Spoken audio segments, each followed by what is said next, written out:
Salut tout le monde, vous êtes beaucoup à me demander comment on fait des clairs-obscurs comme ça.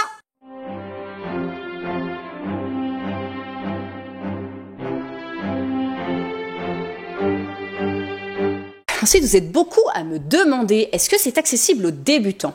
Est-ce que cela demande un investissement en matériel studio qui est assez coûteux, un matériel photographique ultra professionnel et un savoir-faire depuis de longues années, un affinement illustre complètement inaccessible aux débutants?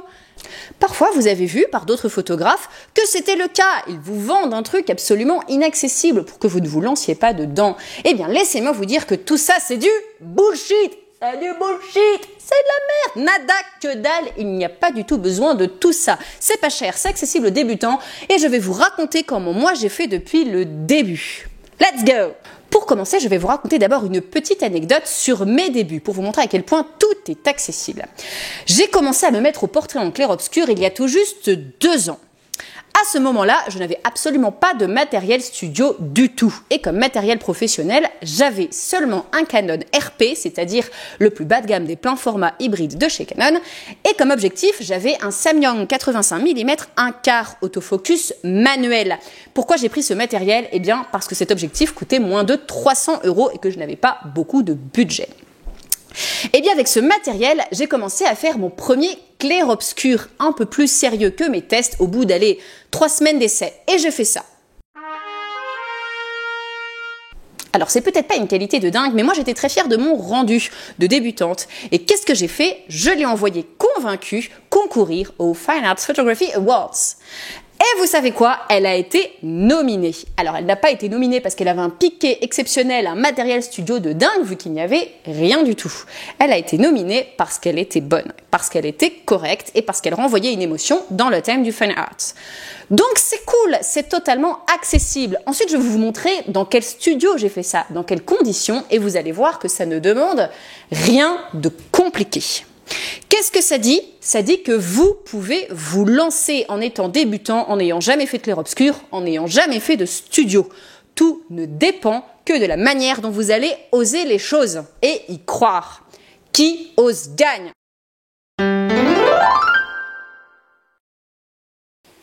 On y est, on est dans mon studio, c'est-à-dire face à la fenêtre de ma cuisine. Et c'est tout, j'ai posé exactement ici. Comment est-ce que je fais avec un objectif à mise au point manuel, me direz-vous? C'est de la magie! Non, c'est pas de la magie. Eh bien, c'est tout simple. J'ai posé un pot de fleurs, j'ai fait la mise au point sur le pot de fleurs et je suis allée me poser à côté du pot de fleurs. Ensuite, comment est-ce que j'ai fait?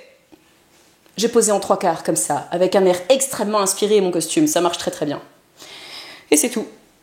Il arrive, parfois, en faisant ce type de clair-obscur en lumière naturelle ou n'importe quel portrait d'ailleurs, que la lumière provenant de dehors est beaucoup trop dure. C'est le cas maintenant, on est dans une pleine après-midi ensoleillée en juillet. La lumière est extrêmement dure. Comment y remédier? Est-ce qu'on fait la post-production? Non. On a alors besoin de matériel studio. Mais alors, est-ce que c'est très cher, inaccessible et très technique? Pas du tout. Vous avez besoin pour ça d'un rideau de douche opaque, blanc.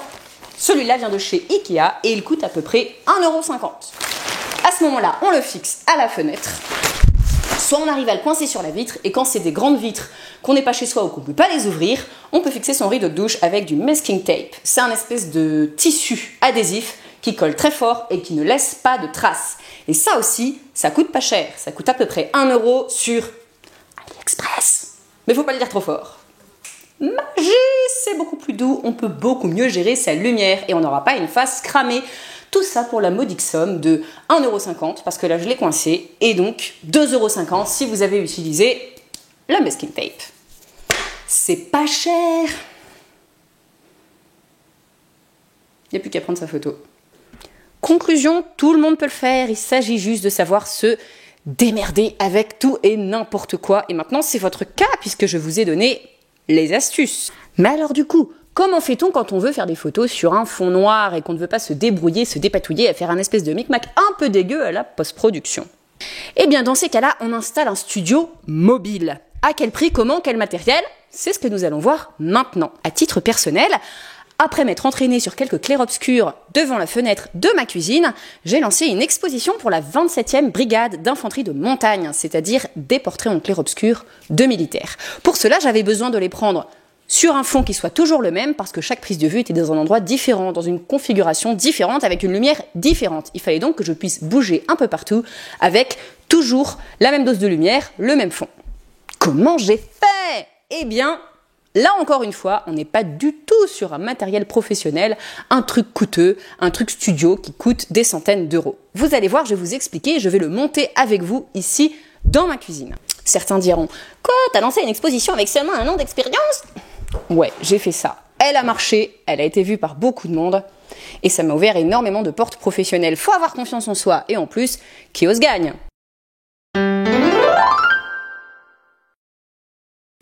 Tada! Et voilà mon kit de fixation pour les fonds photos. Alors ce modèle-là peut aller jusqu'à 5 mètres de large, moyennant des rajouts qui sont là et que je n'ai jamais eu l'occasion de mettre parce que je reste toujours dans cette configuration, sauf très rare exception. J'en profite pour vous présenter un autre de mes matériels studio qui est ce support. Ce support d'habitude abrite un flash déporté avec une lightbox. Et là il m'est bien utile parce qu'il met le micro pour la vidéo à bonne distance et bonne hauteur. Et en plus comme ça je peux me prendre pour une star. Qu'est-ce que je vais accrocher comme fond photo? Je vais pas vous mentir, pour énormément de mes clairs-obscurs à fond colorés, j'y accroche des nappes, des draps, des déguisements, des foulards, des tissus, tout et n'importe quoi que j'ai déjà dans ma maison et que je n'ai pas à acheter. Mais pour un fond noir, comment est-ce que j'ai fait? Tada! J'ai acheté ce tissu de 2 x 3 mètres chez Mondial Tissu. Je suis allée là-bas, j'ai été tâter des tissus noirs et je me suis dit, cool, celui-là il est assez épais pour que je n'ai jamais à le repasser et qu'il ait un beau tombé. Et il a ce côté, on le voit pas mais c'est un peu velouré, un côté très mat et texturé qui lui empêche de renvoyer des reflets. J'en ai eu pour à peu près 30 €, j'ai plus la facture, c'est bien dommage, mais c'est quand même un tissu qui coûte un peu cher et je ne sais plus non plus quel type de tissu c'est. Mais il suffit d'aller tâter chez Mondial Tissu et de trouver quelque chose de lourd et d'adéquat. Maintenant on va le fixer. Avec quoi? Avec ces grosses pinces de 14 cm dont je vous mets la référence qui s'achète par lot de 3, donc j'ai acheté 2 lots, sur Amazon. C'est pas bien, oui, on assume. Elles sont de 14 cm parce qu'elles permettent de pincer énormément de tissu et qu'elles ont beaucoup de force, ce qui me permet de fixer ce fond sur à peu près n'importe quoi, parce que je ne fais pas du tout que des clairs-obscurs avec un set de support pour les fonds. Je les fais à peu près partout, donc il m'arrive de fixer des fonds comme ça avec ces pinces sur tout et n'importe quoi. Et ça c'est plutôt cool. Maintenant, on va le mettre ce fond. Voilà, il est fixé. Alors, je le fixe avec 5 pinces, et là pour le coup c'est important. Pourquoi 5 ? Il y en a 2 qui tiennent le fond, elles pourraient suffire. Les 2 sur les côtés, elles le tirent un peu. Et celle-là, elle est très importante, elle évite un espèce d'effet balcon qui se crée automatiquement quand on n'en met que 2 sur les côtés. Donc ça, c'est ma pince vitale, anti-effet balcon pour mon tissu. Ce set-là, il n'y en a pas spécialement besoin quand vous êtes en prestation de mariage. Le dernier mariage que j'ai fait, je me suis retrouvée à vouloir faire un clair-obscur de mon marié. C'était un gendarme, c'était absolument génial. Pour le fond, qu'est-ce que j'ai fait ? 2 témoins, un drap que j'ai trouvé sur les lieux des préparatifs et ils sont cachés derrière en train de tenir leur drap. Et voilà, et c'est tout. Et j'ai ma fenêtre, et j'ai trouvé un fauteuil, et j'ai mon portrait en clair-obscur. Maintenant, nous allons voir, avec cette configuration, comment je place mon sujet. Eh bien, je vais placer mon sujet exactement où je suis. Je vais mettre le fond photo 1 mètre par rapport à la fenêtre derrière. Pourquoi ? Parce que mon sujet, je vais le placer à 1 mètre de mon fond, donc à côté de la source lumineuse. Exactement là où je suis. Démonstration. Voilà, j'ai placé mon sujet prêt à être pris en photo. Je vous présente Amaury, c'est un merveilleux petit garçon. Je vous l'ai placé à 1 mètre sur mon siège et le temps s'est un peu couvert le temps que je fasse ça. Donc j'ai un peu trifatouillé mon rideau et ouvert pour avoir la dose de lumière dont j'ai besoin. Et ça je le juge à l'œil nu, plus ou moins, en faisant des changements lumineux comme ça. D'ailleurs je vais en rajouter un chouïa plus sur mon Amaury. Comment je vais placer mon sujet? Moi, personnellement, je vais le décaler un tout petit peu comme ça. Je vais lui mettre les mains comme ça. Je vais placer sa tête comme ça. Et je vais demander de regarder droit dans l'objectif. Ça, c'est un bonus.